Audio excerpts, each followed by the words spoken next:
Good morning, guys, and today we are here in Cebu. It's March 14, 2026. And yes, this drive is on a Saturday, and we're here at the famous Mango Avenue or General Maximum Avenue. And we're on our way towards the South Road Properties via Richmania Boulevard. Doon sa sila Barangay Sambag Dos sa Lubong sa iyo good or sa na program tingali. And anyway muna, good morning everyone, and we're in the middle of March, and we're like days away from another massive fuel price increase. So muna massive because karon kung ingon ka kung you're a driver of a diesel car, murag tag 80 plus na. Kung Shell ka 90 na. Awesome kay price.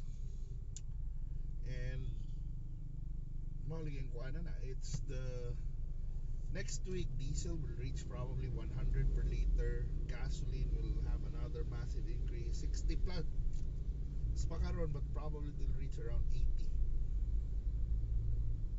almost 80, 70 plus tingali for gasoline.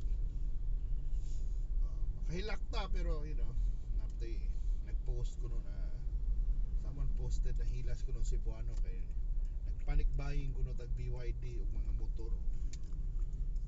Oh well, yes. Panic buying, huh? Well, good for BYD, I would say. I was recently, you saw my previous vlog. That's yours.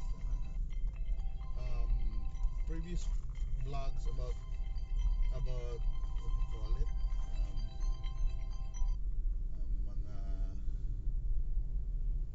about BYD, itong Drive Electric, Love Pinas. So, diba? So, well, actually, ang best reaction sa Cebu, it's not about itong panic buying, itong joker, itong hilas-hilas ko nahilas ko ng Cebuano. But while there be big demand for EV cars or hybrids, which is practical so that you won't be insulated, Cebu, it's a good timing. Cebu City government, open up this BRT free rides, I think, for until the end of the year. So nindot na programa free rides so that encourage na to mga commuters to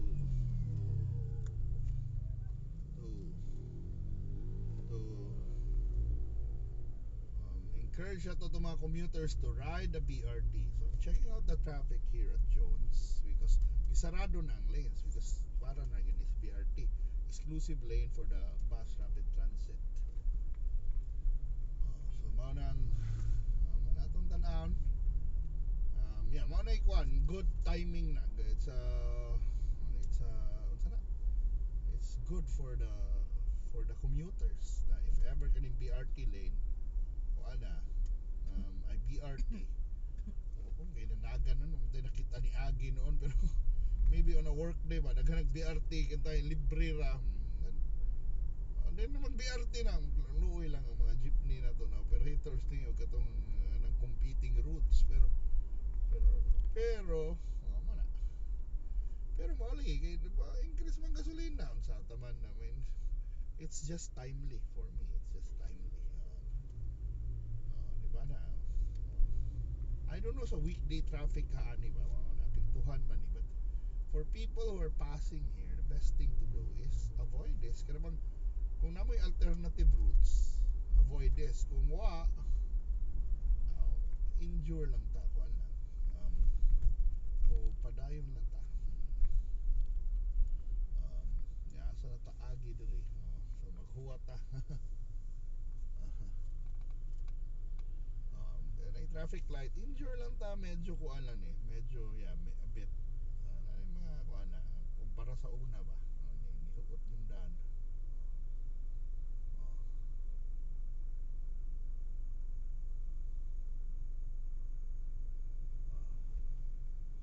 But later, hopefully, ato ang mga bus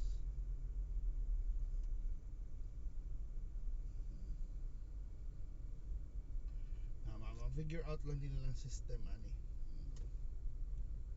Diba? So maning BRT route. Pero normal maabtan yung tag-stop. So there be some, congestion ring lugar, but mani mudagan mo gina. Musabot lang kita. And have to recover, calibrate tingali ning ilang traffic lights. But yeah, anyway, mauna.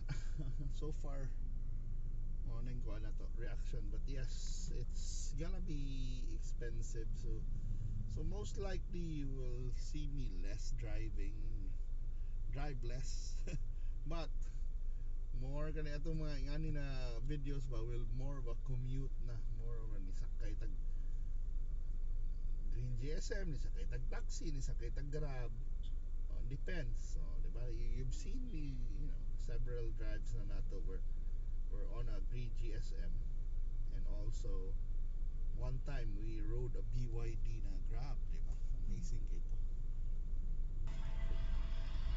Okay, go na, wag ko kitag bus pa so far. So, I don't know, unsa may amang na problema tinganing BRT kung dili pa regular ang bus schedules pag ugot buwat pagdugay. So dapat na ay mas paspas na. So maybe yes, ako nang suwayan good one of these days kung masakay ta sa kuan, masakay ta ng bus, and see if the waiting time, or stake out diha na kumusta diha ang waiting time. Okay, sud kayong kuan ba. It could be challenging, so they have to make it regular. The schedule should be regular. Like sa abroad ba nanay times, na moabot 10:40, then next 11 na kada ba na every 20 minutes ba or every 15 minutes ang interval. Mas nindot kung daag yung real interval ba. Man nagi isulti ba na kanang accurate ba na pareho sa una way back na katubig Australia ni Steffi mga 15 years ago nga na, no? Kay bago gud mi na mao na sa stasyon, kanang duol sa bus stop sa akong mama at that certain time. So impunto na siya diha, di ba? Kung miss man 1 minute ra 2 minutes na kuyawan mo tani nang sila. ay manglabang. Sige lang. But well, anyway, mao na mao na reaction nato ron. And mao ning kuan ato mga jeepney operators na drive og diesel, mao gyud maapektuhan, or drivers, o even ang kaning mga taxi nato maapektuhan sila kung kanang mahal na kayong gas ang walang apektuhi tingali kadto mga green GSM taxi. Para na effect nila kay electric man sila, pero ang ilang charger usahay kuan man uses generator na gagamit niya og diesel. So somehow apektado ilang operasyon gihapon, but maybe not as grabe man ang uban, means like mo switch to sila sa EV. Pero daghan pa nag-implication, feeling nako daghan pa nag-implications good ng EV na sa marketing mo, tukas marketing nila na mas mahal kuno gamay ng EV, but less ang imong what you call it, maintenance, less imong gasto, of course, sa gas kay charging ko is just a fraction sa gasoline na normal nimong gastuhon.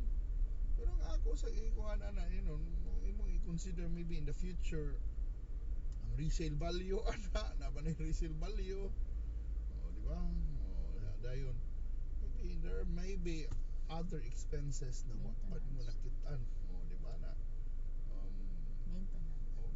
maintenance inyo dili mas mubugi lang maintenance kuno kay less moving parts man mura ra man na sa cellphone bagamay ra kay kuan ba electronics ra na ila ang battery ang sa auto mo na oil na kuan kana ilaw man ni oil why change oil